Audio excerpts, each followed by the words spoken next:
It's 6:30, December 18, 2019, and I call the Redevelopment Commission meeting to order. If anybody wishes to speak tonight, there are comment cards in the back. If you can please remember to sign in. At this time, we will go ahead and proceed with roll call from staff. Tyler Hudgens, Present? Ryan Hamilton, Here. Bo Bigelow, Here. Tyler Jones, Here. Peter Shaka. Here. Mr. Chairman, we have a quorum. Having a quorum, we will go ahead and proceed into our communications from citizens. At this time, members of the public may comment on matters not on the agenda. The commission's response is limited to responding to criticism, asking staff to review a matter commented upon, or asking that a matter be put on a future agenda. Do we have any requests for communications from citizens? Mr. Chairman, at this time, I do not have any requests for communications from citizens. Seeing none, we will go ahead and proceed into our administrative items. At this time, staff will administer the change from chair to vice chair for the Redevelopment Commission.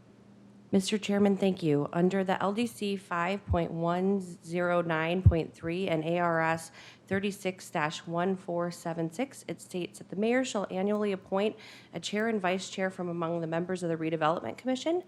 Additionally, under the Redevelopment Commission bylaws, it states that the term of chairman and vice chairman shall be 1 year, and any member serving as chairman or vice chairman shall be eligible for reappointment. No chairman or vice chairman shall serve in the same capacity for more than 2 consecutive 1-year terms. As such, Mayor has appointed Peter Shaka as chair and Tyler Hudgens as vice chair. The oath of office taken during your appointment to the commission continues to apply to your duty as chair and vice chair. And I just want to say thank you so much to Ryan Hamilton for all that you've done over the years as both chair and vice chair. And thank you to Tyler for your leadership as chair. And Chairman Shaka, we're very excited to welcome you aboard. So at this time, Peter Shaka, Redevelopment Commission Chair, will continue the meeting. Thank you. I'm honored. I noticed that former vice chair maybe wanted to make a comment. No, absolutely not. Great.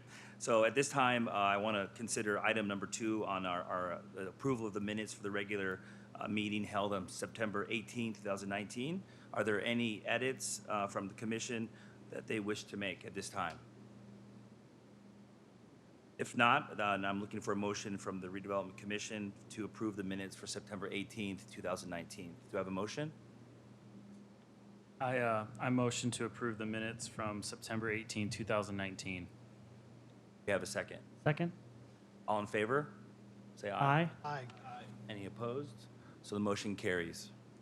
At this time, I welcome staff to come forward for item 3 on the study session discussion, DR 19-184, Gelato Cimino in Gilbert. It is important to note that this is an administrative item, and we're limited to some questions and discussions, and there will be no action by motion during tonight's meeting. Good evening, Mr. Chairman and members of the Redevelopment Commission. I'm Amy Thames with the Planning Department. We are looking at Gelato Cimino here in Gilbert. It is an adaptive reuse of an existing building. And you can see it noted here on the slide. We're a little bit north of the northeast corner of Vaughn and Gilbert Road. It used to be an electronics repair store, a lot of you may remember. So the applicant has proposed an adaptive reuse, keeping the existing 1-story structure and adding on a front patio space. So you can see here in yellow the new patio space. It's about 1,000 square feet. And then he is adding about 160 square foot of new building structure. And I think that's to accommodate some of the freezer space out there. So the main access to, I'm going to use my mouse here, the main access into the store, the gelato shop, will be here on the north side. He's got some benches along the walkway and a planter right here. Out in front, there's a churro and waffle sales window right here that's accessing from the public sidewalk. And then along here, these are all open air windows and a doorway coming into the patio space. Back in here, there'll be additional dining services for the gelato counter. And then the freezers are exterior access, and the kitchen also has access to the rear. So that sort of gives you a layout of the site. Through an administrative use permit, AUP 1943, all the parking that existed out here in this drive area, it was a driveway and parking lot that was shared with Mr. Barlow's property to the north, has been moved off-site. So off-site parking is allowed within 1,000 feet of the venue, and so anywhere within that 1,000 feet where there's public parking, whether it's a garage, on-street parking, a lot, it's now available for the 29 spaces. Originally, he had applied for 31 off-site parking spaces, and that is what he was approved for, but at this time, it appears with his additions and all, it will be a total of 29 off-site spaces. I also noted in the report that 4 bicycle spaces are needed somewhere on the site. It is a very tight site, and he is doing a really good job of utilizing every square foot. We were discussing possibly putting it out here in what I'll call the tree lawn. It's the landscape strip between the sidewalk and the street. And really, 2 U-bicycle or inverted U-bicycle racks will house 4 bikes. So potentially they could work if the bikes are aligned north-south at that point. I'm going to go to the landscape plan. And on the landscape plan, you'll see that the applicant has proposed 9 pine trees along the back property line, but that's only about 4.5, 5 feet wide. These pine trees do get quite larger than that, and honestly, most trees get larger than that space. And even as a town requirement for parking in parking lots, 5 foot is the minimum for a tree. And that's with free flow over a parking stall off on either side. So we're actually suggesting that those 9 trees on the east property line be removed. You don't often hear me say that. I'm going to be honest with you. I rarely say take a tree out. But in this case, I think there's going to be a negative effect on OSO, which has their outdoor space directly to the east. And then I think there's going to be not only a maintenance concern with once those trees grow up, how do you maintain them?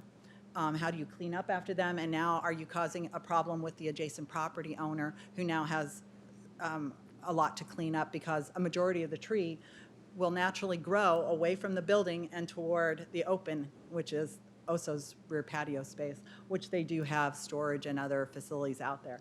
Along this north side, I did mention that there's an outdoor planter. He's got quite a number of plants in there. We were a little bit concerned about aloe because aloe, we just want to verify that there's no terminal spines or any sharp edges on that. We do not allow those within 5 foot of walkways typically. So just verifying that if would be a smooth variety or aloe, or we think possibly if he just went with the lady slipper or the elephant bush, that's plenty within that planter, especially on the north side where you're going to get a limited amount of sun coming in. And then the big circle you see out here by the street is every 40 feet on center, we do have street trees up and down Gilbert Road. We've been trying to enforce that as part of the Heritage Guideline requirement.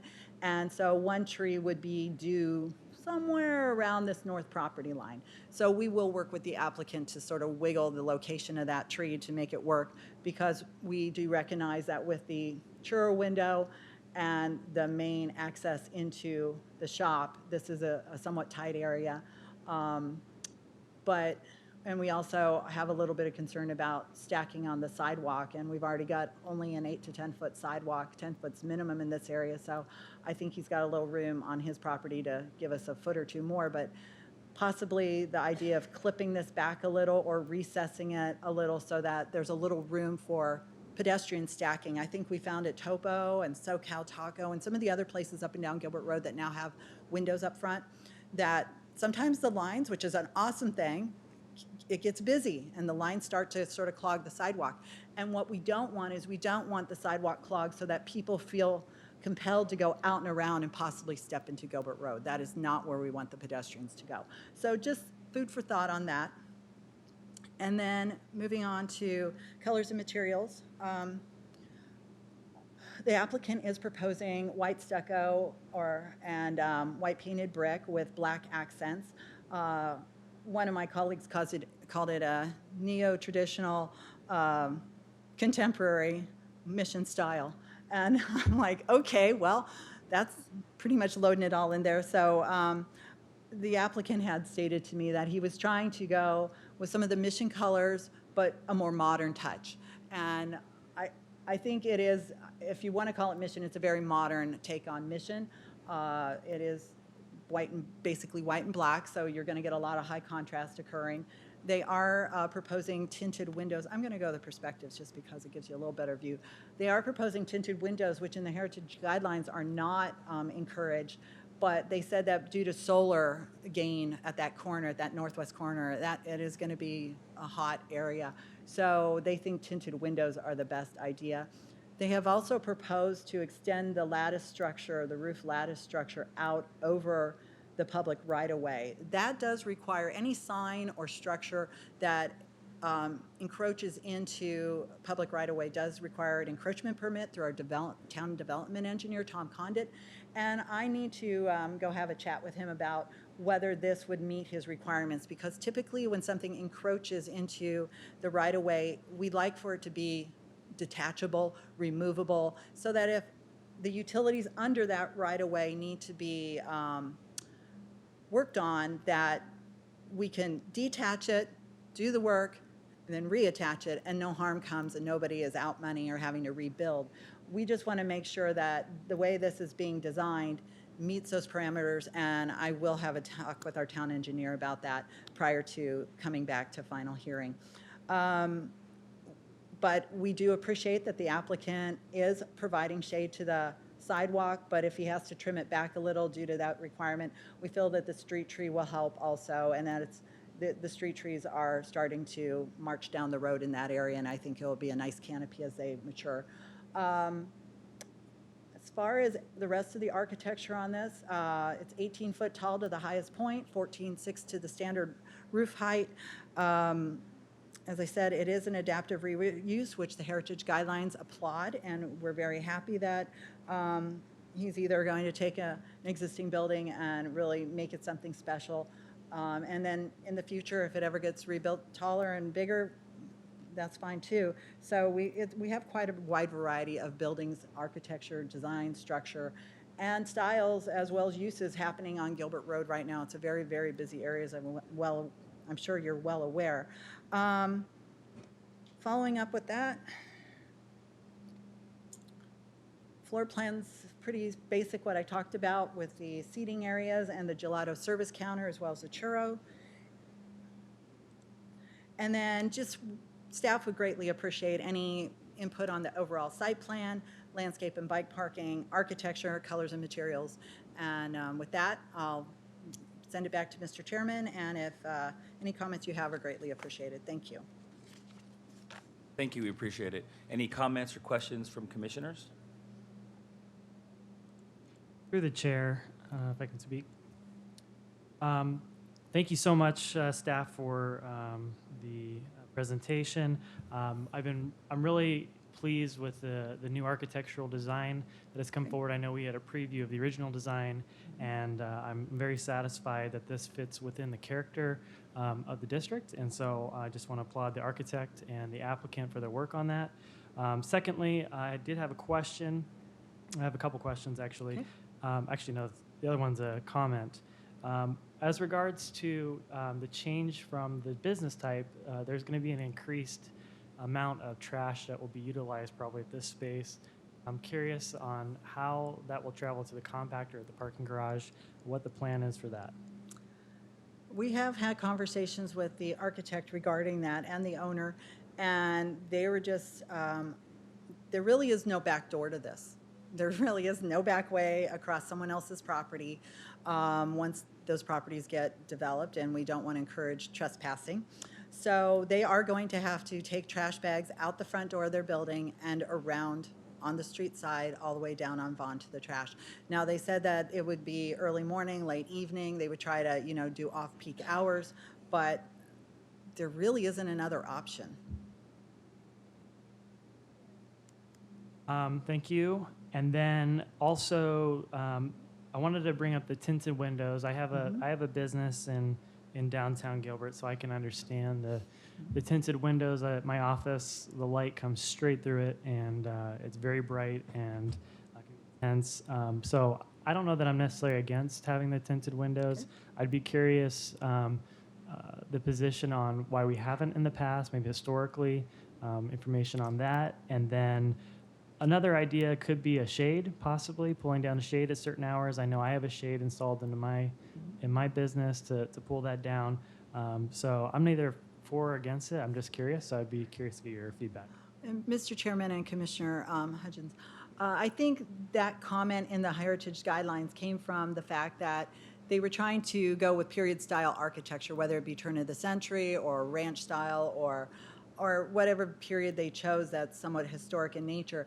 And you just don't find tinted windows back in those days. And I think that's why for more historical districts, you tend to see those comments made. Thank you. Are there any other comments or questions? The chair, I don't have any comments. I'm fully supportive of neo-contemporary modern historic mission. There you go. I just have one comment. I think the applicant and you did a very well job presenting this and really thought it through.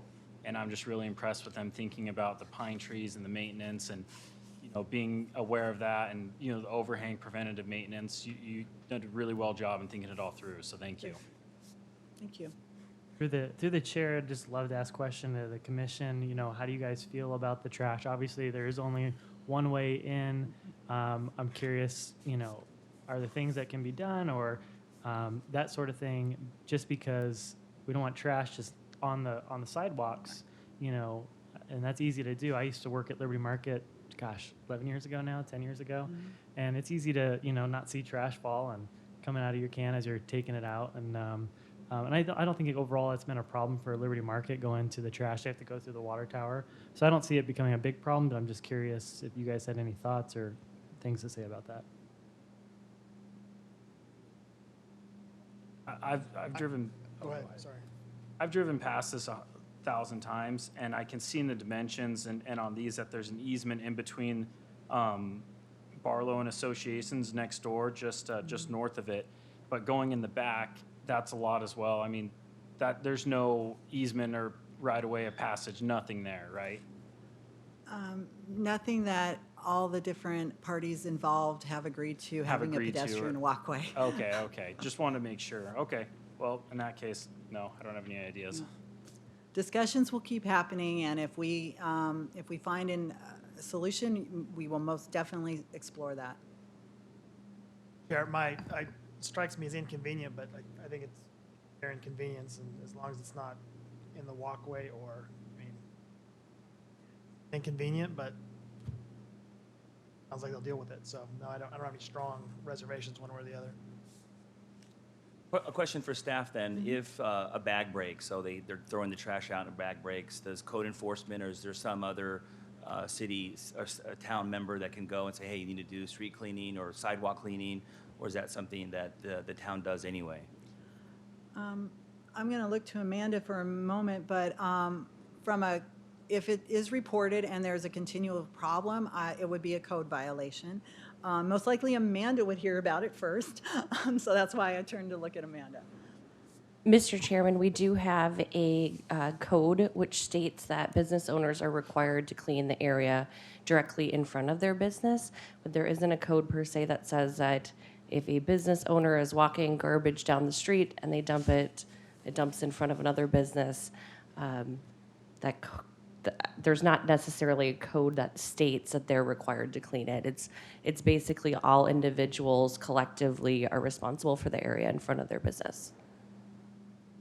Amy, great presentation, but I had a couple of things I wanted to repeat or echo. You mentioned possibly 2 U's could take care of 4 bikes. The bike count is in relation to the number of cars required, but because off-site parking is allowed, those 4 spots perhaps could be bicycle spots, could be on the sidewalk instead of making the applicant put it on the actual property. And I have the arrow pointed to where Perfect. we were discussing possibly doing 2 U bicycle racks and having the bikes align north-south so that their tires would not impact the walkway. Perfect. Correct. And then also, if you would also work with the applicant, as you mentioned in your presentation about the exact tree placement, you said 40 feet on center, but if there's something to do, working with the applicant there for a couple of reasons. A, it seems to be their main entrance right there. It'll provide shade to the waffle window, area, but yeah. if you could work with the applicant on that, that would be great as well.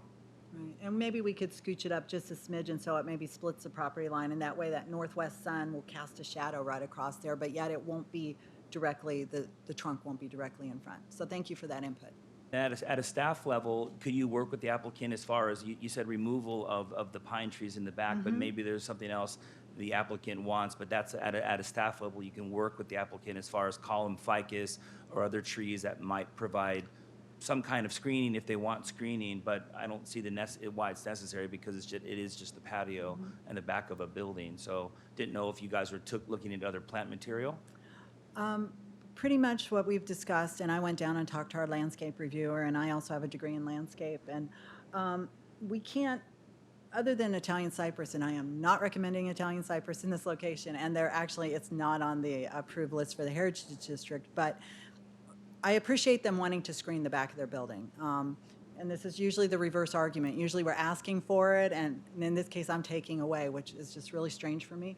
But if they, from an aesthetic standpoint, I don't think anyone over at OSO is going to visually see, and this building is only 14.5 to the standard part of the building and only 16 to even the highest architectural point. I don't think what's happening in the back OSO play yard area is going to really be this building is going to be all that visible from there. And I think OSO already has items that are screening it. So I don't think it's a screening aesthetic standpoint. If the applicant still really feels that they want to put something back there, we would most likely recommend a vine and a trellis structure because maintenance, even for a shrub, very few shrubs are smaller than 3 foot wide. And if you've only got 4 or 5, how are you going to get a maintenance man back there to even trim them? So then what's the point? And if you're going to get ones that go above a 6 foot fence, then now you're dealing with probably, yellow bells or orange jubilee or something. And those are 12 foot tall and they get 12 foot wide. So now you're trimming them into basically rectangles, which still requires room to move about. So I haven't had a direct conversation with the architect since I've asked him to take it out, but vines would be our best, most likely solution if they still want to do that. Otherwise, we would be perfectly fine in this scenario with just decomposed granite back there for dust control and leave it be. So, The final question is, during the construction and the rehab of this property, will the building inspector be monitoring for the runoff from OSO? There was something in the packet about water runoff, and as well as not seeing the packet was the fact that the ice cream shop next door has a CO2 attachment. Yes. So can you talk about that a little bit? thank you for pointing that out. The CO2 connection is right here. And so currently Creamistry brings a nitrogen truck on here, they plug in, they fill it up, and it happens a couple times a week. So at this point in time, since there is no legal easement for that to occur on this person's property, the discussion is that middle of the night, there's going to be cones up in Gilbert Road on that lane, and the truck is going to have to pull up in this location to plug in and fill. Once again, not ideal, not preferred, not something we'd ever ask for, but in this tight of a situation, that seems to be the only solution that we've been able to come up with. And the plug will be moved over to the front of the building so that it no longer impacts this property line. The other issue is when OSO was constructed, the drainage from OSO's roof drains off the roof onto this property. Not ideal, not preferred, and it should have been caught, but it wasn't caught. And so OSO is going to have to redirect their drainage either forward or to the side to Vaughan, depending on how their roof layout is, and I honestly have not studied that. But drainage in downtown is communal. It goes to the Vaughan Retention Basin. So long as they get it out to the street, it will be taken care of. It's just a matter of out to the street and not onto the neighbor's property. So that is ongoing discussions with adjacent property owners and with this property owner. Thank you. Just wanted to make sure the town had some kind of authority to make sure that OSO did that. I mean, not all neighbors get along. They get along now. They may not get along in 6 months. So just making sure that someone's monitoring that for everyone's, for everyone's good. Yep. Perfect. So if there are any more comments or questions? One more? Yep. Yeah, I just thought of something that we might want to think about as well. Okay. On the north exterior wall of Creamistry, they did that wall art on it, and I don't know exactly how tall it is or where the new structure is going to hit, but if it cuts it in half, we might need to have a plan or something with OSO or Creamistry about blending it in or doing a mural or something over the top of it. It's a pretty big one, but just kind of a side note just to think about. Mr. Chairman, Commissioner, that's an excellent point, and thank you for noting that. I think we will have a quick study of that and see where we do hit, and I think that is a very, very good thing to look at. Painted on a brick or a block, so I don't think they Yeah. could scrape it, but, I don't know. Just something to think about. Okay, great. Thank you. I appreciate the presentation. Thank you very much. Thank you. I now welcome staff to come forward for item number 4, GP 18-11, the 2020 General Plan.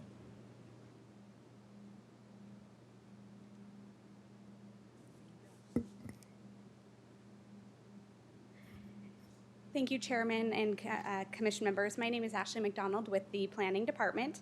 I'm really excited to be here before you tonight to talk about our General Plan 2020. This is an effort that started about a year and a half ago, so we're really excited to be where we are today, presenting a draft document that we're moving through the process. Tonight, we are not requesting any action by the Redevelopment Commission. We're really just here to have a preliminary review of the process, the proposed land use changes, comments we've received through the 60-day agency review, public participation, and the schedule. And so as we look at the timeline of the general plan, you can see that in 2010 was when our last general plan was adopted, and you can see through this timeline a number of things have happened in the town. We've completed studies and adopted other plans, and so it's really an exciting time to be able to incorporate all of those into this new General Plan 2020. So first, I think it's important to talk about what a general plan is. It's a state-mandated document that's ratified by the voters. It must be updated every 10 years, and so this is our 10-year update. It documents the community view and what our community wants the plan to look like, or our community to look like into the future, the next 10 to 20 years. It's often described as a blueprint or a roadmap for the community.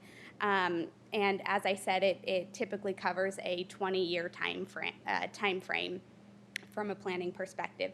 It contains goals and policies which help us to make our land use decisions, and it has to address specific elements. Those elements are state mandated depending on the size of the community. So Gilbert has 17 required elements that we must incorporate into our general plan. They include things like land use, circulation, parks, public services, and the full list is up there, but it's a number of things that have to be incorporated into the plan. One of the very unique or innovative things that we've done with this plan involves a shift from the original general plan document structure. Typically, what we see in many communities is each chapter within the general plan relates to one of those elements. And so for Gilbert, we would have 17 different chapters that address all of those elements. But we have taken a shift, so we're organizing it among 3 broad interconnected themes of community, opportunity, and connectivity. In doing this, we really reduce redundancy throughout the plan. In addition, we have looked at combining and reducing the number of non-residential land use classifications. The current general plan has a general plan land use classification for each zoning district, so anytime somebody wants to rezone their property, they're also processing a general plan amendment. And really, we think that it should be perhaps a little bit more general, and so that's one of the changes we're making. We've identified in the new general plan the northwest portion of town as a growth area to recognize our ongoing efforts for redevelopment and reinvestment in the northwest corridor. And then we've cleaned up some polygon issues that we've identified in the land use map. We have had a number of staff members participate in this, our planning manager, principal planner, director, as well as myself. We're very fortunate to also have Michael Baker International as our consultant on board. with this project. And then also, we want to thank our general plan advisory group, who are members of our community, who have taken a significant amount out of their a significant amount of time out of their lives to come and meet with us and talk about the general plan and review the documents in their own time. And so, again, you can see the list of members up there. Tyler Hudgens being one of our GPAG members. So we thank all of the participants for their time and effort that they've put into that. With that, I will actually turn it over to Tristan Black with the consultant team to talk a little bit more about the plan.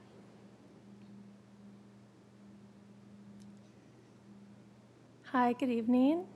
I do have a copy of the plan if you guys would like to peruse this while I go over a little bit about the process. Otherwise, I've been informed that you have a digital copy. Would you like me to bring this, or are you? Okay, great. All right, thank you, Ashley. So I'm just going to give you a brief overview about the general plan process. So there are 3 phases within the process. The first is the recognize phase, and this is where we conducted the project kickoff. We established the GPAG and completed the community baseline assessment.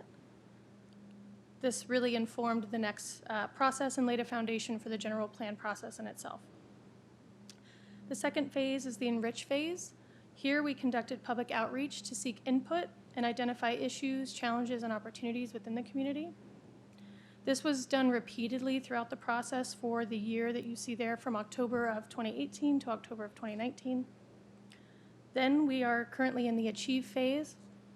Here we drafted the plan components, utilizing the information from the previous 2 phases. We also completed the final draft, which is in front of the Planning Commission this evening, and are beginning the public adoption process, leading to voter ratification.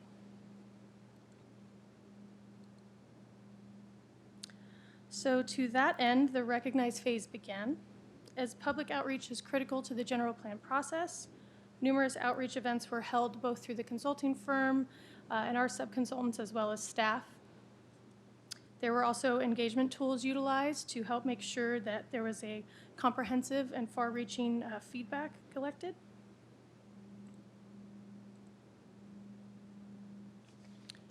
Some of that feedback included, from the GPAG, concern about vacant commercial corners, build out, infrastructure maintenance, and jobs.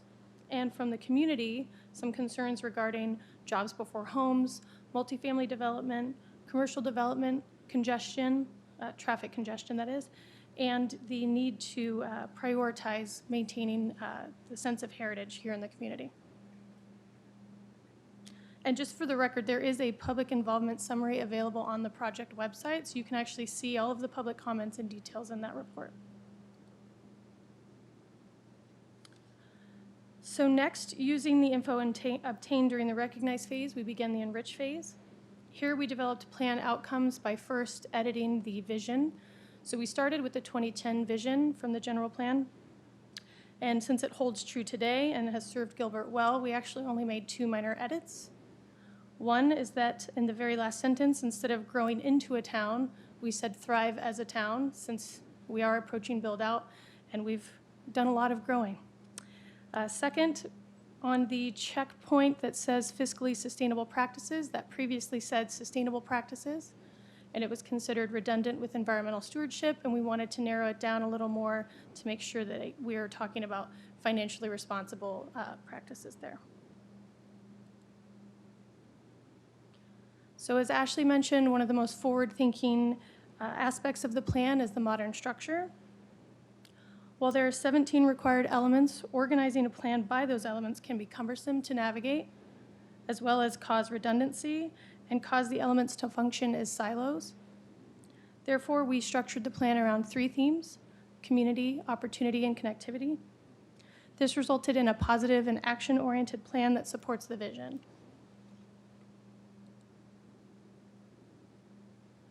So now within each of these themes, we have a series of goals totaling 16, as well as policies totaling 77. And all of these were needed to achieve the vision and the goals. As you can see through this design, one policy may apply to and support multiple goals.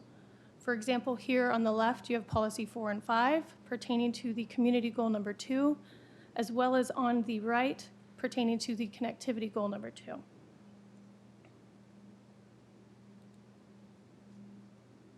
Similarly, matrices were developed to highlight how these themes and goals correspond to the required 17 elements.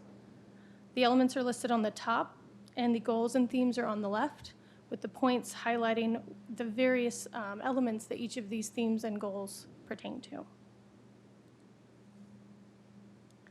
The same was done for all of the policies to highlight their correlation to the elements.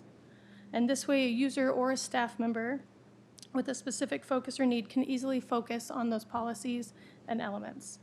And beginning on page 103 of the general plan, each policy has an associated intent. This will further outline how to interpret and apply each policy. So once those efforts culminated in the completion of the draft, the 60-day review process began in October. Since it recently wrapped up, we have the results here on the slide. While we only received 36 total public review comments in that period, we do have a plethora of comments that we received on the Social Pinpoint website as well as the online survey. Those again are in the public involvement summary on the project website. Some of the support that we received was the consideration of air quality as well as energy sustainability. And then some of the concerns we received were increasing housing density and increasing traffic congestion. Of the agencies that we reached out to, there were actually 63 representatives that we reached out to. We received 10 responses.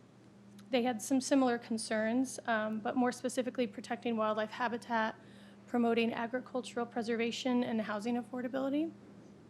And they supported the organization of the plan and the consideration of public health and wellness.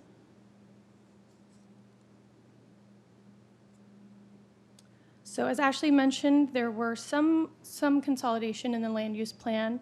The 60-day review draft didn't also include some residential consolidation, which we heeded the public feedback there and reverted those consolidations. So as it stands now, the residential land use is maintained from the previous general plan, and we have consolidated the non-residential land uses to make it a more general land use plan.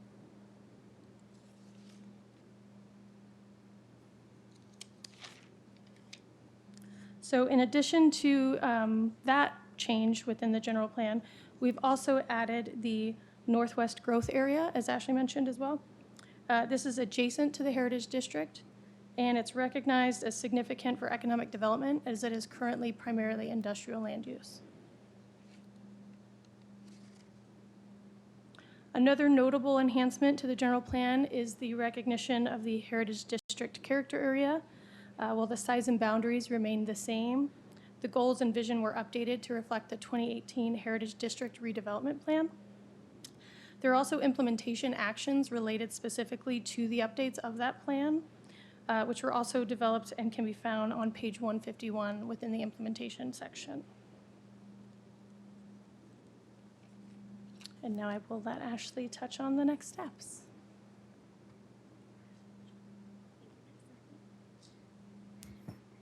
Okay, so with the general plan update process, it is required to have 2 public hearings with our Planning Commission. One of those is happening this evening at the Southeast Regional Library. The Planning Commission will not be taking action on that. They're just receiving any public input that they may have. We're obviously presenting to the Redevelopment Commission for any input that you may have this evening.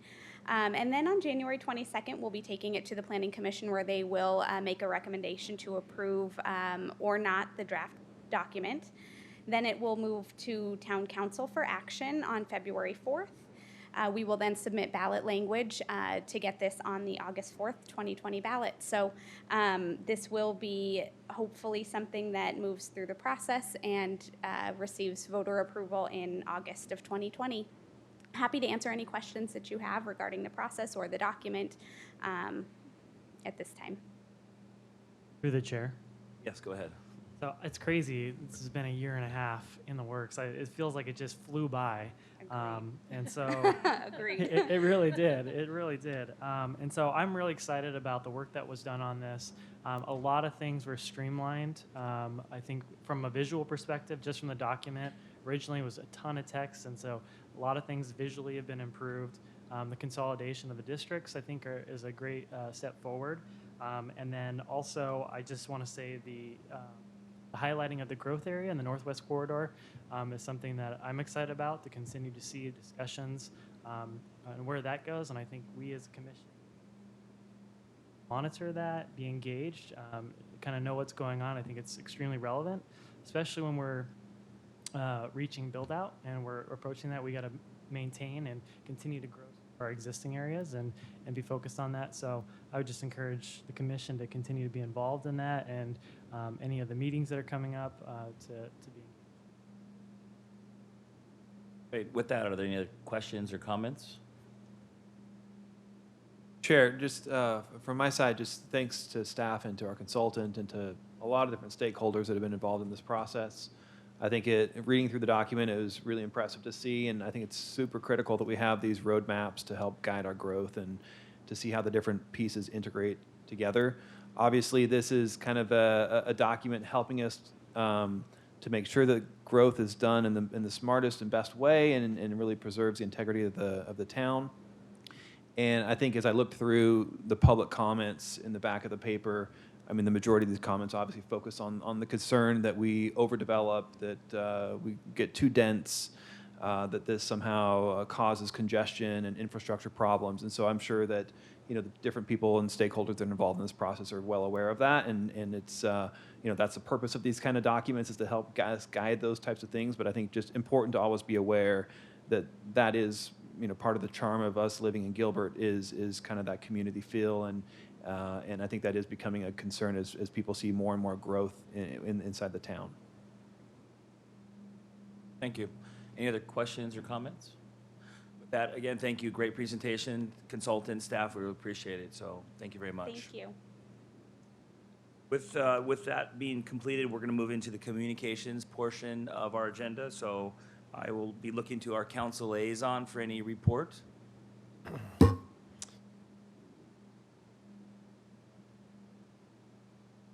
only thing I want to do is, again, thanks to our previous leadership and what you've been able to do, and congratulations to our new leadership. And we're looking forward to working with you. You may all notice on the dais in front of you is a gift from the council and the mayor and the council to each one of you. We want to wish you all a Merry Christmas and Happy Holidays, and we wanted to give you something as a gift for all your efforts. So thank you very much. Appreciate it. Is it less than $50? I think we're joking. You Thank got you. me. We appreciate it. We appreciate it. Thank you. Are there any reports from commissioners at this time? Chairman. So I'd just like to say just thank you to Mayor and Council for giving the opportunity to serve on the Redevelopment Commission. It's been a pleasure working with you as our council liaison. I also would like to thank our attorneys. I know there's been several meetings that we've had to lean on you guys, and I really appreciate the work that you guys did. Amanda, I've had to lean on you a lot, and so I just want to say thank you. I know you work extremely hard, and you are an incredible asset to the town, and I'm just really thankful to have had you through this process and really appreciate everything you do. And then Thank you. Yeah, appreciate all you guys and Thank everything you you. do. And thanks for not misquoting me in the minutes. And so thank you for that. You know, one of the things that I'm most proud of as serving on this commission has been the redevelopment plan and the work that was done there. And I just want to thank you guys as well for all the work that you guys did on that. All the citizens that came out and put that process together. It would not have been possible, you know, through all those meetings that we went if we didn't have citizens come out and speak and say what they want in that redevelopment plan. And I really truly believe that that reflects what people wanted in the downtown as it's continued to grow. And so I just want to say thank you to everyone who's been involved with that. And I'm really excited for Chairman Shaka to take over and lead this body. And so I'm really thankful, Peter, for the work that you've done on this commission. And I know it's going to be in good hands, and I look forward to supporting you. Thank you. Appreciate it. Thank you, Mayor and Council, for appointing me, and I'll try my best to follow in prior leadership. But great team up here, and we really care about the town, and hopefully that shows through our thoughtful questions and comments. So thank you to Mayor and Council and staff. You guys are awesome to work with. With that, I'll be looking for a report from Amanda, our staff liaison. Mr. Chairman, members of the commission, thank you so much. I wanted to provide a quick update about the design guidelines. So we have kicked off with the architecture firm Architecton to help create all of the graphics related to our design guidelines. And our goal is to have those in hand for comment from the Redevelopment Commission and from our stakeholder group. So that was a cross-section of individuals, including residents, business owners, landowners, business partners, council, and staff.